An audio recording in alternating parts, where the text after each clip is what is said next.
Então, bom dia a todos. Estamos começando a nossa sessão científica dessa sexta-feira e hoje temos o prazer de contar com a ilustríssima presença do professor Álvaro Cruz, que é diretor executivo da Fundação PROAR, professor titular da UFBA e membro do Conselho Diretor da Iniciativa Global contra a Asma. Então, muito obrigado, professor Álvaro, por estar aqui conosco e a palavra é sua.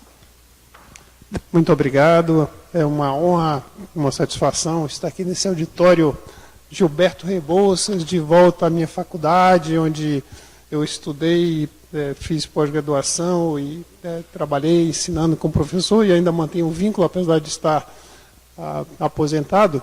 E estar aqui ao lado dos meus amigos Pablo e Brites para discutir um tema muito importante que eu espero que muitas pessoas tenham a oportunidade de acompanhar. Então, em busca do controle total da asma, esse é o tópico que a gente vai conversar.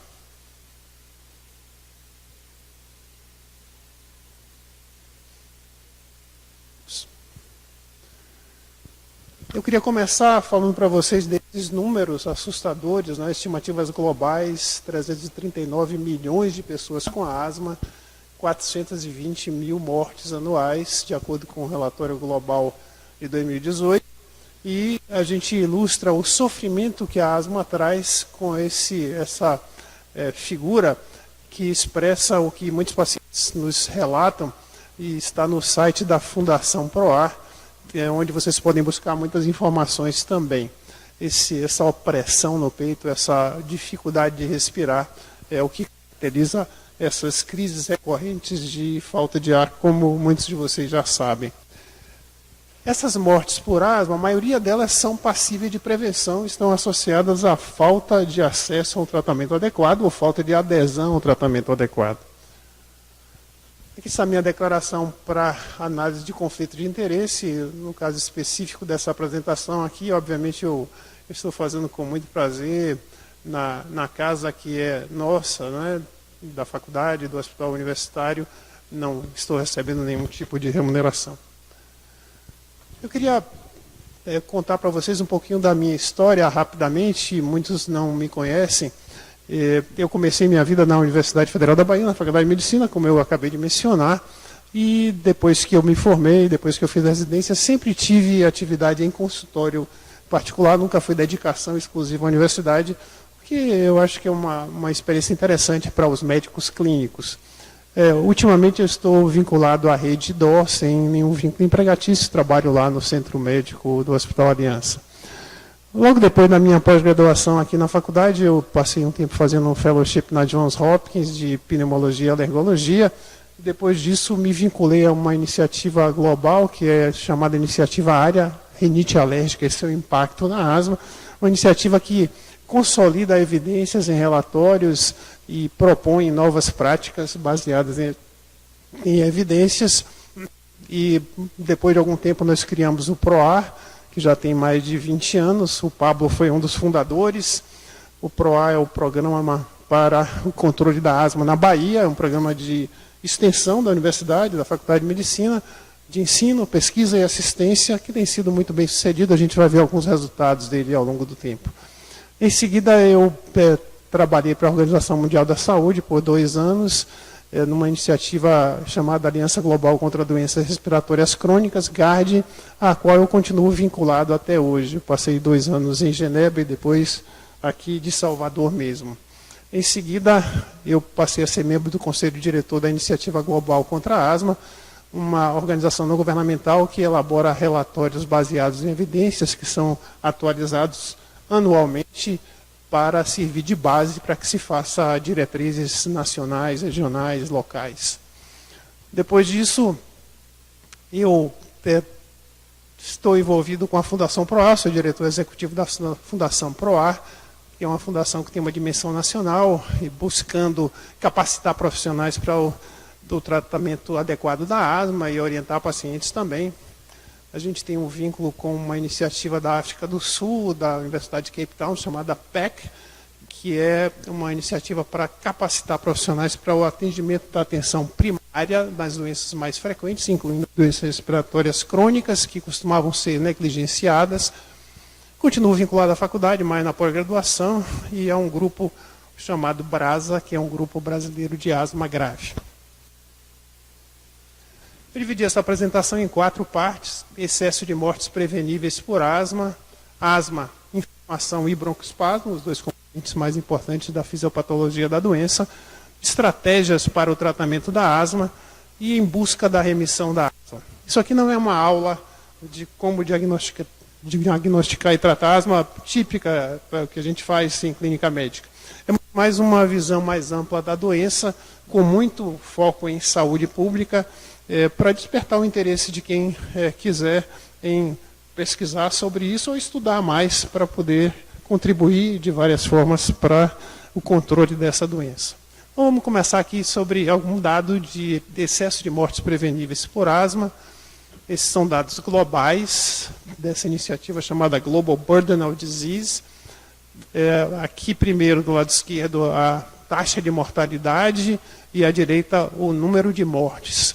Como a gente vê à esquerda, isso são dados globais, há uma tendência para uma queda de taxa de mortalidade, acompanhando a disponibilidade de tratamento, maior acesso ao tratamento, mas, lamentavelmente, isso não se traduz em um declínio do número de mortes ao longo do tempo, especialmente aí a partir do ano de 2005, a gente não vê um declínio que seria desejável do número de mortes. A mesma coisa acontece no Brasil, a gente vai ver em seguida.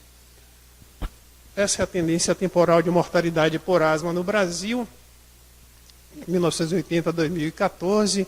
A gente vê ali o total e depois nessa faixa de 5 a 34 anos, que está com os triângulos cor de cinza, e a gente vê que há uma tendência de declínio, mas ainda morrem em 2014 2.096 pessoas com asma, quando em 1980 o número era 2.286. Uma diferença muito pequena para um tempo muito longo.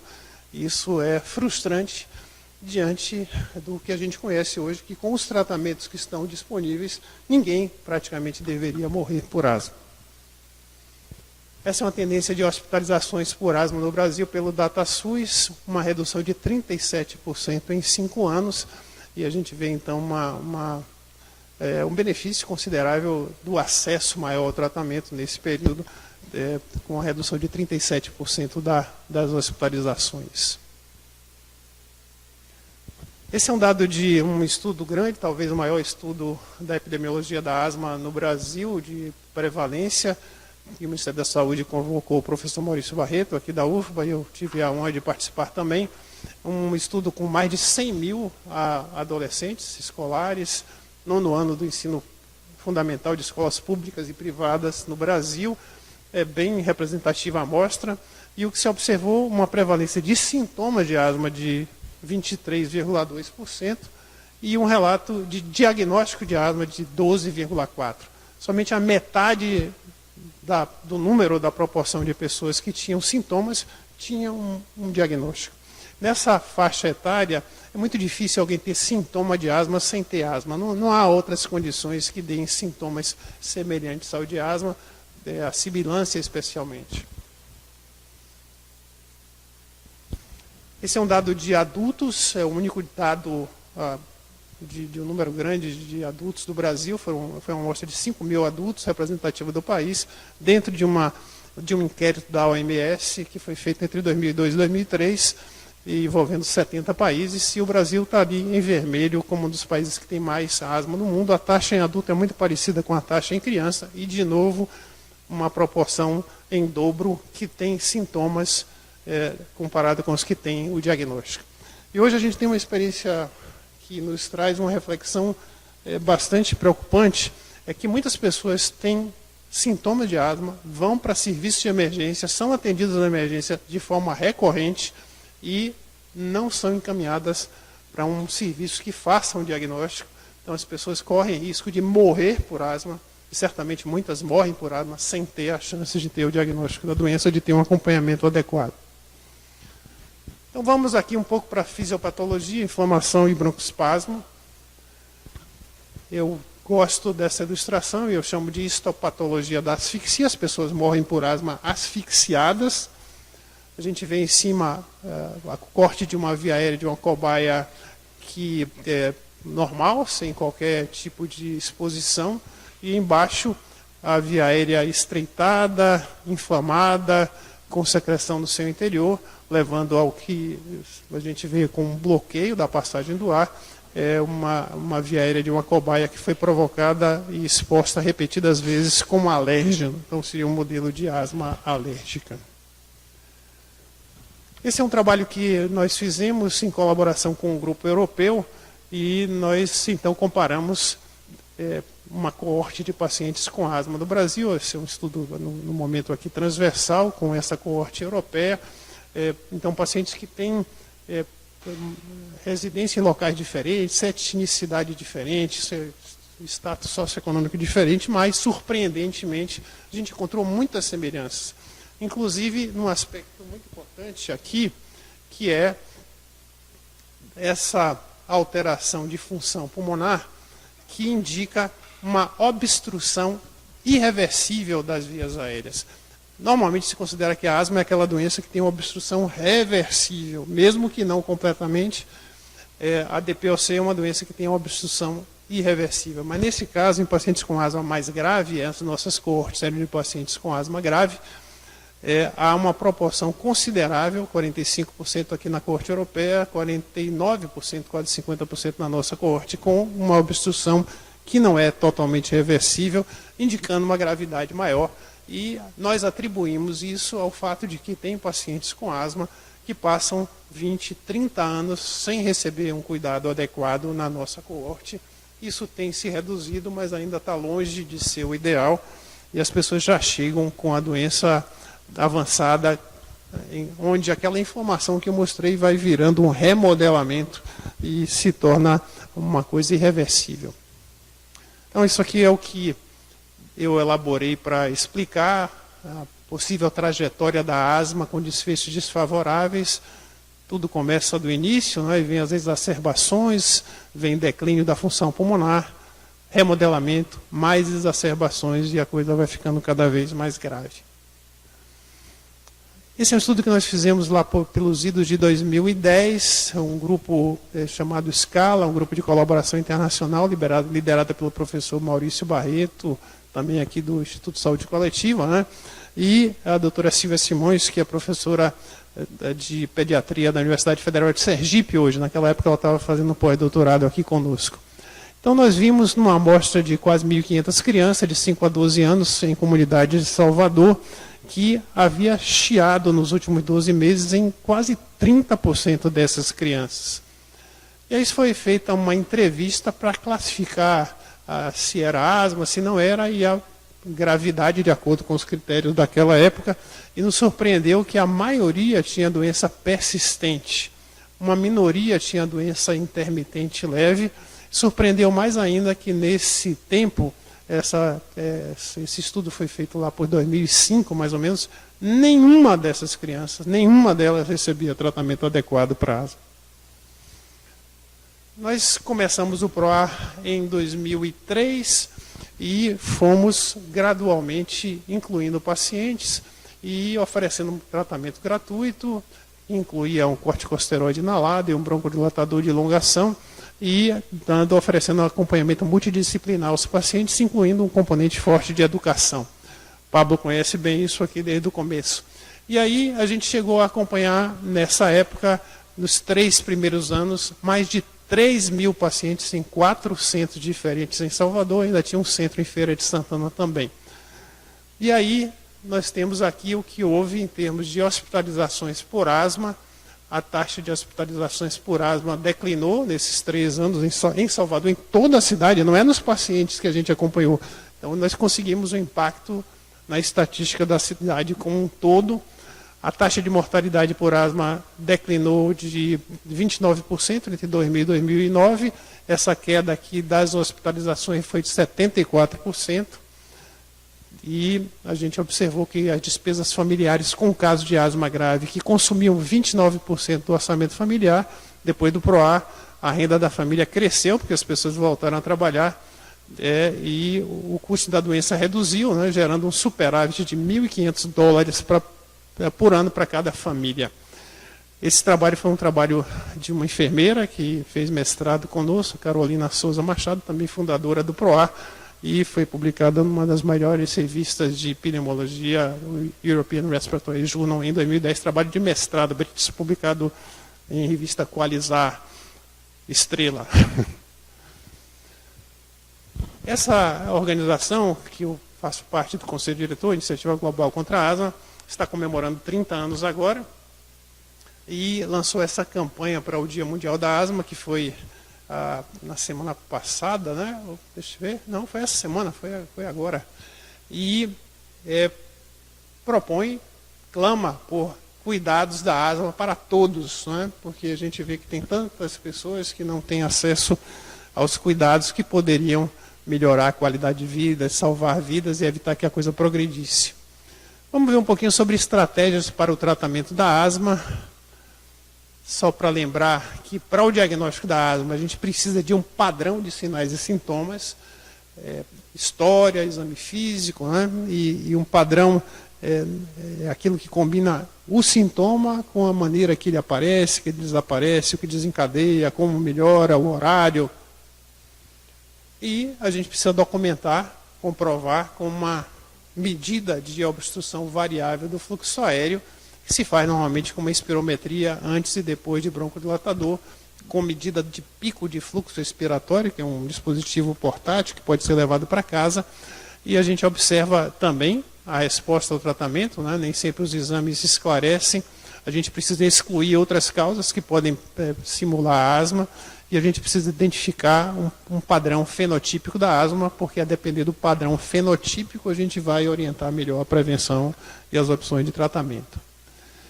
Os objetivos do tratamento costumam ser controle dos sintomas, e isso é muito importante, né? Mas não somente isso, redução de riscos também, risco de exacerbações futuras, que estão associadas a risco de morte.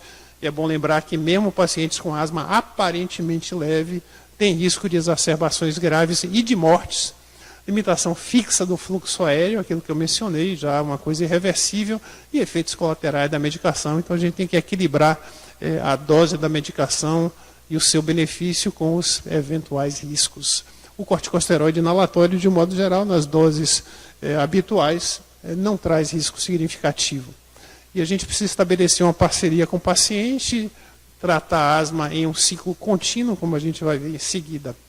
Isso é o que a Iniciativa Global contra a Asma propõe, sempre avaliar o paciente, ajustar o tratamento, rever a resposta. Então, a cada consulta, a cada momento que a gente tem com o paciente, tem que estar reavaliando o tempo todo. Alguns médicos mais jovens que conversam comigo sobre doenças pulmonares crônicas, dizem que gostam muito da asma porque não é uma doença monótona. A gente está sempre tendo que mudar alguma coisa, enquanto que outras doenças a gente fica sempre fazendo mais ou menos a mesma coisa. Esse é um diagrama que resume as recomendações da Iniciativa Global contra a Asma para adultos e adolescentes com mais de 12 anos ou mais. Esse é de 2022. Ainda não está pronto em slide o documento de 2023, que acabou de ser lançado no Dia Mundial da Asma, e logo a gente vai ter slides para compartilhar. Então, nessa página que está ali da Iniciativa Global contra a Asma, quem quiser pode abaixar o relatório, pode baixar os slides de forma gratuita. A gente tem duas trilhas. A trilha de cima é uma trilha mais moderna, que depende do uso de uma combinação de um corticoide inalado com formoterol, que é um broncodilatador de longa ação, que tem uma ação rápida também, é uma ação longa e rápida, e essa é a melhor opção de medicação de alívio hoje. Nas etapas iniciais da doença, passo 1 e 2, aqui à esquerda, no diagrama de cima, é isso que é suficiente, não precisa mais nada. A gente, nos quadros mais leves, com sintomas esporádicos, basta usar essa combinação. Quando o paciente tem sintoma, o paciente melhora, a gente para. Mas se isso não está acessível, por exemplo, na atenção primária no SUS, no Brasil, a gente tem que pensar uma alternativa.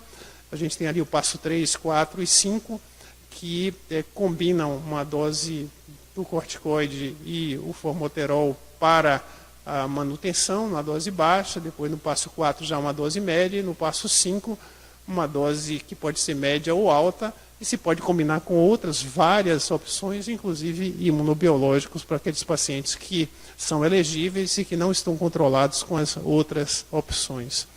Aqui embaixo, nessa trilha alternativa, a medicação que se usa para alívio é o tradicional beta-2 agonista de curta ação, né, o salbutamol, por exemplo, que é o mais usado. E aí são 5 passos. O primeiro passo é usar um corticoide inalado sempre que se usa esse broncodilatador de alívio. E eu vou comentar um pouco sobre isso, porque é a alternativa que a gente tem aqui na atenção primária no Brasil. Então é isso, a gente tem beclometasona na farmácia popular, a gente tem salbutamol também, gratuito na farmácia popular, e a alternativa para aliviar sintomas de asma ou tratar asma nos quadros intermitentes ou com sintomas esporádicos é combinar essas duas medicações que não estão disponíveis em um inalador só nesse momento, né? Então essa é a substituição para aquela recomendação preferencial da Iniciativa Global contra a Asma, que é associar um corticoide inalado com o formoterol, que é um broncodilatador de ação longa e rápida. O salbutamol não é de ação longa, mas quebra o galho. Essas são cópias de alguns dos documentos que estão disponíveis da GINA. Há algumas publicações que explicam melhor as razões para as mudanças, como essa aí. Esse ano saiu um documento para atenção primária, específico para atenção primária, que é mais simples ainda. Esse é um documento da Sociedade Brasileira de Pneumologia de 2020, que é inspirado nas recomendações no relatório da GINA, e segue mais ou menos a mesma coisa. Existe também um PCDT do Ministério da Saúde, que da mesma forma se baseia nas recomendações da Iniciativa Global contra a Asma. E aqui agora algumas reflexões sobre o que é que a gente vê na prática. Isso foi um estudo que nós fizemos, não está publicado ainda. E nós comparamos um grupo de pacientes com asma grave com pacientes com asma leve a moderada, quase 500 em cada grupo, em relação à história de visita em serviço de emergência nos últimos 12 meses. E vocês veem aqui que nos casos de asma grave, esse grupo que está aqui circulado em vermelho, 30%. No grupo com asma leve a moderada, 41%. Como pode isso? Simples. O paciente com asma grave está sendo acompanhado no PROA e recebe tratamento adequado, acompanhamento adequado. O grupo com asma leve a moderada está solto por aí, no SUS, indo para a emergência e sem acompanhamento regular, sem tratamento regular. Então, esse paciente aqui com asma leve a moderada certamente tem maior risco de exacerbações e de morte do que o nosso grupo que é acompanhado no PROA ou que é acompanhado em outros ambulatórios. O Dr. Eduardo Ponte, que é o autor desse trabalho, ele foi um dos fundadores do PROA também. Hoje ele é chefe do Departamento de Medicina da Faculdade de Medicina de Jundiaí, em São Paulo, e fez um estudo parecido em crianças e adolescentes. E o que ele observou, para resumir, é que a proporção de hospitalizações por asma no ano anterior foi de 7% em ambos os grupos, quer fosse paciente com asma grave ou com asma leve, indicando que também lá em Jundiaí, onde a qualidade da atenção primária é melhor, o problema não está totalmente resolvido, né? Parece que a gente precisa de muita capacitação da atenção primária para melhorar a qualidade aqui no Brasil. Eu queria chegar para o fim dessa apresentação, chamando a atenção de um aspecto que eu acho que é muito importante, que é a busca da remissão da asma ou a busca do controle total da asma. Esse é um tema que é relativamente recente, né? O que é a remissão e como pode ser alcançada? Então, o que se considera a remissão, um alto nível de controle da doença e a ausência de sinais e sintomas por mais do que 12 meses. Essa remissão ocorre espontaneamente em pacientes adultos de 2% a 52%, com ou sem tratamento, a depender da gravidade do caso. E a gente tem vários tipos de remissão de asma: remissão clínica, remissão completa, né? Remissão com tratamento, remissão sem tratamento. E tem vários tipos de tratamento que podem levar a uma remissão. Certamente não os broncodilatadores. Os broncodilatadores são apenas paliativos para aliviar sintomas, eles não têm a capacidade de provocar, induzir uma remissão, exceto quando combinados com corticosteroide inalado, que é uma das principais medicações. Na minha experiência pessoal, meu conhecimento da literatura, eu acho que qualquer tratamento que consiga controlar o paciente com asma por um tempo longo, ele pode gerar uma remissão. Ontem eu estava conversando com o presidente da Associação de Pacientes com Asma lá do PROA, aqui da Bahia, e ele me contando que tem 10 anos que ele não tem uma exacerbação de asma. Ele tinha asma grave e tem 10 anos que ele não tem uma exacerbação, né? Então ele está numa remissão com tratamento, né? E aqui está o que se considera asma não controlada, de acordo com a GINA ainda. Então a asma em vários parâmetros que se avalia, né? A asma é controlada quando o paciente não tem sintomas diurnos, não tem despertar noturno, usa medicação de alívio menos do que 2 vezes por semana e não tem qualquer limitação de atividade. Mas se a gente for muito exigente, a gente vê que se aceita ainda sintomas diurnos 1 vez por semana, se aceita uso de medicação de alívio 1 vez por semana, e isso, na minha maneira de ver, a gente não deveria aceitar, né? E se a gente quer realmente obter o controle total e a remissão, o ideal é 0 tolerância para qualquer manifestação da asma. Obviamente que não existem estudos ainda que deem base a essa mudança, mas é esse o caminho se a gente quer chegar um dia mais perto da cura. Desculpe aqui a desformatação, esse é um projeto que nós temos conduzido, que ainda está na fase de finalização, um projeto internacional, que tem como co-investigador principal o Philip Cooper, da Universidade de Londres, é um antigo colaborador nosso, foi financiado pelo Instituto Nacional de Pesquisa e Saúde da Inglaterra, e teve o apoio da Prefeitura de Salvador, da Secretaria Municipal de Saúde, e desse grupo Scala, que é um grupo de pesquisa que nós temos aí há uns 20 anos. O que nós pretendíamos fazer é, de uma forma randomizada, avaliar a efetividade de uma estratégia de cuidados colaborativos na prevenção de ataques graves de asma em uma área de Salvador. E a ideia era capacitar os profissionais de saúde da atenção primária com uma estratégia que se chama cuidado colaborativo, que é uma discussão de casos e um acompanhamento do profissional no seu próprio serviço depois de uma fase inicial em que a gente estabilizaria o programa paciente no PROA, e um grupo controle acompanhado somente na atenção primária, da forma que existe cuidado usual. Infelizmente, isso não foi possível concluir por causa da pandemia, mas a gente fez muitas coisas, por exemplo, uma cartilha para asma, que está lá no site da Fundação PROA, pode ser compartilhada e foi muito útil para esses pacientes. E a gente tem aqui alguns dados do estudo da fase inicial, que servem para ilustrar a dificuldade da situação que a gente continua enfrentando, Pablo, mesmo depois de tantos anos do PROA. E aqui vocês veem, então, nesses 195 pacientes, que foi a primeira etapa desse estudo, depois a gente recrutou mais uns 400 para uma outra etapa, o número de visitas de emergência nos últimos 12 meses desses pacientes, 5 visitas de emergência nos últimos 12 meses, e os pacientes não tinham acompanhamento regular, não conseguiram acompanhamento regular. Depois, número de cursos de corticosteroide nos últimos 12 meses, aí 3,5, né? Então, pacientes expostos a corticoide, com riscos e sem acompanhamento regular. Esse é um dado interessante, também um trabalho do Eduardo Ponte, que está lá em Jundiaí, como mencionei, é um estudo de série temporal de paciente, cuja unidade de estudo são as 5.505 municipalidades do Brasil, municípios brasileiros, em 2 períodos, 99 a 2001 e depois 2009 a 2011. Para resumir, o que eu quero chamar a atenção, está aqui destacado, então, acesso a corticoide inalado de forma gratuita no município, esteve associada a uma redução de risco de morte, 3 vezes maior a chance de reduzir o risco de morte por asma naquele município, né?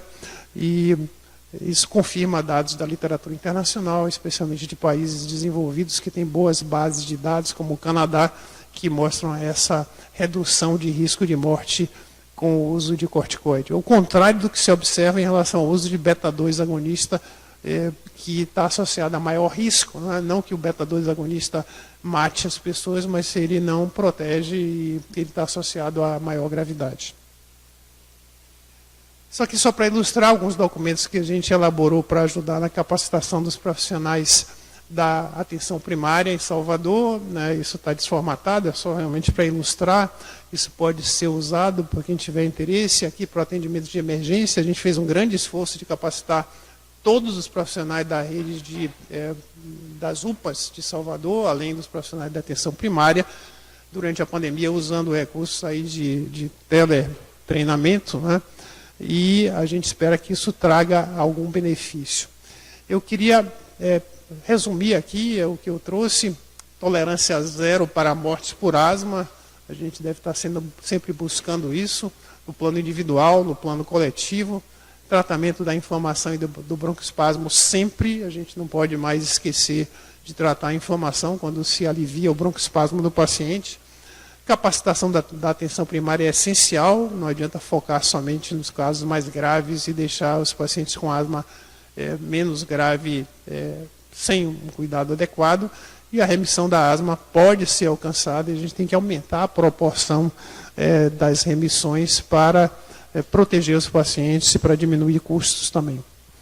Essa é uma foto da nossa equipe de pesquisa, por acaso o Pablo estava ali, a Delmi Machado, que tem sido uma liderança importante lá no PROA e coordena de fato o PROA de modo geral. Eu estou mais ligado à parte de pesquisa.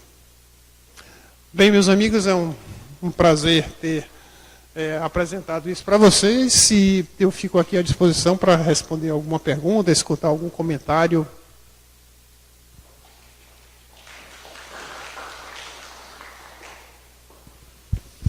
Muito obrigado, professor. A gente abre agora para perguntas. Alguém tem alguma dúvida? Gostaria de fazer algum comentário?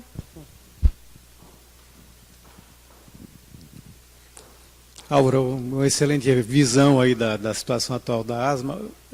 Me chamou a atenção aquela posição de destaque do Brasil como um dos países com maior prevalência. Existe alguma razão especial para isso? É tipo clima, genética? O que é que eventualmente explicaria essa?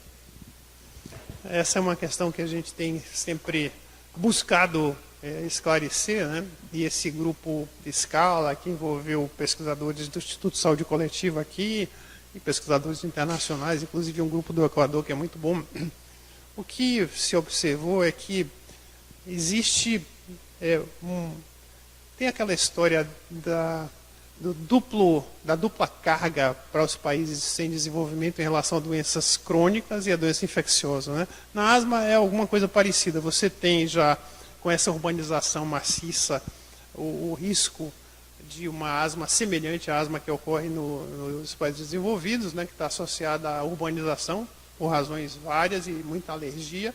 Existe a carga também relacionada a infecções que, se por um lado protegem contra a alergia, de alguma forma, mudando aí o equilíbrio do sistema imune desviando para menos alergia, mas por si só, infecções respiratórias são um fator de risco para a asma, né? E é isso que aparentemente acontece. Nos estudos do Scala, a gente observou nitidamente a associação entre condições não higiênicas de vida e maior risco de asma. Então, é uma coisa que mistura dois fatores de risco diferentes. E o clima quente e úmido de boa parte do Brasil favorece a proliferação de fungos e de ácaros, que são os alérgenos mais comuns. E Salvador é uma das cidades que tem mais asma no Brasil e no mundo. Professor, só uma curiosidade, como é que é a admissão de novos pacientes no PROA? Ótima pergunta. A gente tem esse programa funcionando aí há mais de 20 anos e até hoje o programa foi mantido com recurso de pesquisa, né? Não sei quanto tempo a gente vai conseguir manter isso, mas essa é a fonte de financiamento nosso do programa. Tem apoio da Secretaria Municipal de Saúde, oferecendo espaço, alguns profissionais. A Secretaria Estadual também oferecia alguns profissionais, mas retirou recentemente.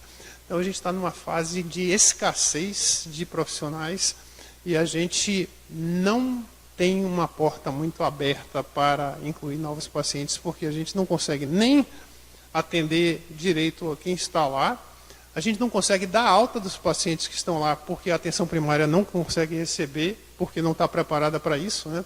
Então, o que a gente tem feito em alguns projetos como esse aí, quando a gente identifica o paciente mais grave, a gente acolhe esse paciente, leva para lá e dá acompanhamento. E nós estamos buscando, por essa via da pesquisa, conseguir aumentar o número de profissionais para atender pacientes. E a gente está tentando também, né, abordar a Secretaria de Saúde para ver se o pessoal sensibiliza e reverte as perdas que nós tivemos, né? Por mais que tenham dito que não era nada político, mas eu não consigo achar que não era. E uma das perdas principais foi a gente tinha uma farmácia lá da Secretaria de Saúde do Estado para dispensar as medicações. Agora não tem mais. O paciente tem que sair lá da Carlos Gomes e para o Otávio Mangabeira, lá no Palmiúdo, para pegar a medicação dele, que não é uma medicação de alto custo, é uma medicação de baixo custo. Eu escuto dizer que se compra essa medicação a um custo em torno aí de 10 a 20 reais por mês. Imagine a burocracia, né? Essa medicação devia estar na farmácia popular, não é? Não sei por que não está ainda, né? Tem uma certa inércia. Mas, olha, se houver necessidade de algum paciente com asma grave mesmo, a gente dá um jeito, sabe? O que acontecia antes é que a gente fazia muita triagem. E pode fazer ainda, né? Mas o acesso não é tão amplo, infelizmente, por causa da limitação. A gente tem um espaço físico excelente, tem um andar inteiro no prédio lá, mas não tem profissionais suficientes para atender. Então, agradecemos a presença ilustre do professor Álvaro Cruz e na semana que vem voltaremos com mais uma sessão científica.